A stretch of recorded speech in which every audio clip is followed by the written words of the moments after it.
اسی طرح آگے آیا سورہ اسرا، پھر ایک اور بیہیویئر ہے 17 اس کی 45 46 وَإِذَا قَرَأْتَ الْقُرْآنَ جَعَلْنَا بَيْنَكَ وَبَيْنَ الَّذِينَ لَا يُؤْمِنُونَ بِالْآخِرَةِ حِجَابًا مَسْتُورًا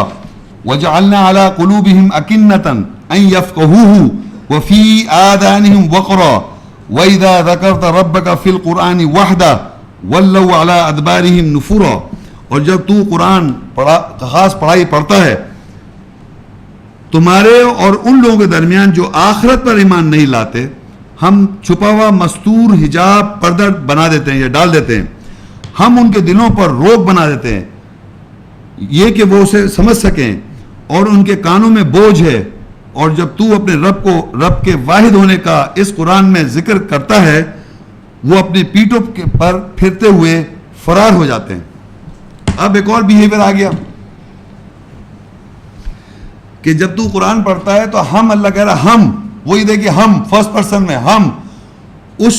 پڑھنے والے رسول صلی اللہ علیہ وسلم سے یا پڑھنے والے کے درمیان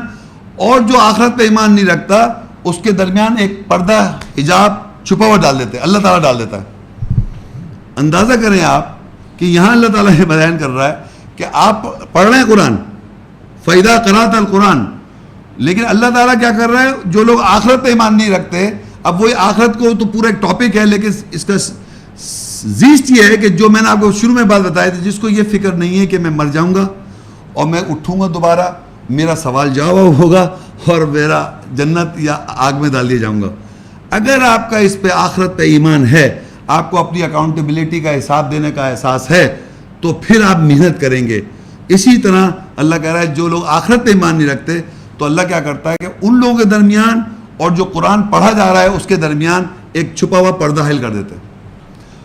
اب فرض کریے یہاں پر کوئی ایسے صاحب بیٹھے ہوئے، استغفر اللہ، میں معذرت کے ساتھ ایک بات کہہ رہا ہوں، تو میں جتنی دیر بول رہا ہوں سنائی نہیں دے رہا، اس کو صرف میری شکل اور آواز سنائی دے رہی ہے.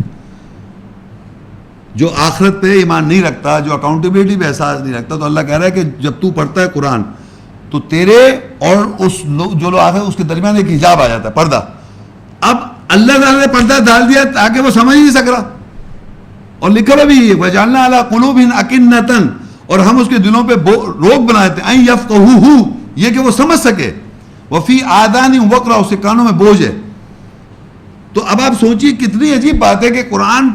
جیسے میں نے کہا نا کہ آپ کو شروع بتایا اللہ پڑھاتا ہے، اللہ ہدایت دیتا ہے، اللہ وضاحت کرتا ہے، تو قرآن جو آخرت پہ ایمان ہی نہیں رکھتا تو آپ اس کو جب بتا رہے ہیں اس کو سمجھ ہی نہیں آ رہا. اللہ کہہ رہا ہے یہ سمجھ ہی نہیں سکتا وہ، کیونکہ وہ آخرت پہ ایمان نہیں رکھتا، اس کو یہ احساس ہی نہیں کہ میں مر کے اللہ کو جواب دوں گا قیامت کے روز، اکاؤنٹنگ اس کو احساس ہی نہیں ہے، تو اس کو سمجھ ہی نہیں آتا قرآن. اور جو پڑھنے والا ہے قرآن پڑھ رہا ہے اس کو سمجھ میں آ رہا ہے اتنا واضح، جس کو احساس ہے واضح نظر آ رہا ہے. تو اللہ کہہ رہا ہے ہم نے آسان کیا قرآن. ہے کوئی نصیحت حاصل کرنے والا جس کو نصیحت حاصل کرنی ہے اس کو بہت آسان نظر آ رہا ہے، وہ اسی نظر سے وہ دوسرے کو دیکھ رہا ہے، وہ یہ سمجھ رہا ہے کہ اس کے اور اللہ کا معاملہ یہ کہ وہ آسان نہیں ہے اس کے لیے، وہ ہدایت نہیں لینا چاہ رہا، نصیحت نہیں حاصل کرنا چاہ رہا، آخرت پہ اسے ایمان نہیں ہے، تو اس کے لیے وہ کہہ رہا ہے میرے سمجھ میں نہیں آ رہا کیا بولنا چاہ رہا ہے، عجیب باتیں بتا رہے ہیں آپ. یہ تو وہ یہ اللہ تعالیٰ کہہ رہا ہے کہ یہ پرابلم سمجھے آپ، کتنا مشکل کام ہے. آپ یقین کریں میرے ایک دو لیکچر، اب آج ہمارا موضوع تھا قرآن کیا کہہ رہا ہے قرآن کے بارے میں، تو زیادہ تر میں وہ آیتیں چنی جس میں لفظ قرآن آ رہا ہے، آپ خود دیکھ رہے ہیں. ایک سبق میں نے اس طرح کی تقریر یا اس طرح کی بات کی قرآن کے بارے میں کہتا کیا ہے، بعد میں سب سننے کے بعد آخری سے سوال جواب کا جب سلسلہ ہو تو ایک صاحب مجھ سے اٹھ کے کھڑے کہنے لگے آپ نے محمد رسول اللہ کا تو کوئی ذکر ہی نہیں کیا صاحب. بھائی محمد رسول اللہ صلی اللہ علیہ وسلم کا ذکر جب کرے، جب ایک استغفر اللہ یہ مقصد نہیں ہے. اگر میں کہوں میں نے ایک لیکچر دیا قرآن کیا کہتا ہے محمد رسول اللہ صلی اللہ علیہ وسلم کے بارے میں،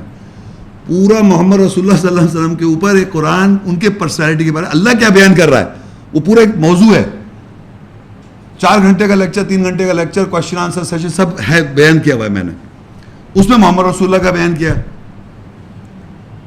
تو اس میں کوئی اور سوال کر لیا کہ نماز کا طریقہ کدھر ہے قرآن میں، وہ واقعی بات.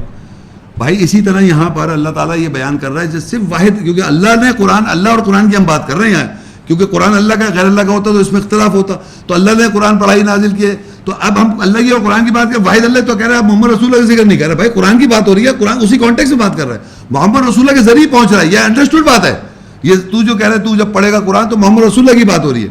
یہ انڈرسٹوڈ بات ہے. یعنی اس کا بار بار ذکر کرنا وہ نہیں ہے کہ خدا نہ خاصہ اس سے بات کوئی اور ہو رہی ہے، لیکن وہی شیطان کہہ رہا ہے نا کوئی اور بات سنا دیتا ہے آدمی کو. تو اللہ کہہ رہا ہے جب تو ذکر کرتا ہے اپنے رب کا قرآن میں، واحد اللہ کا، تو انہیں اچھا نہیں لگتا. ہاں کوئی ملا دیں آپ کسی کو, پھر سمجھ میں آئے گی بات. یعنی شرک کریں آپ, ملائیں اس کے ساتھ کچھ نہ کچھ, تب سمجھ میں آئے گی بات.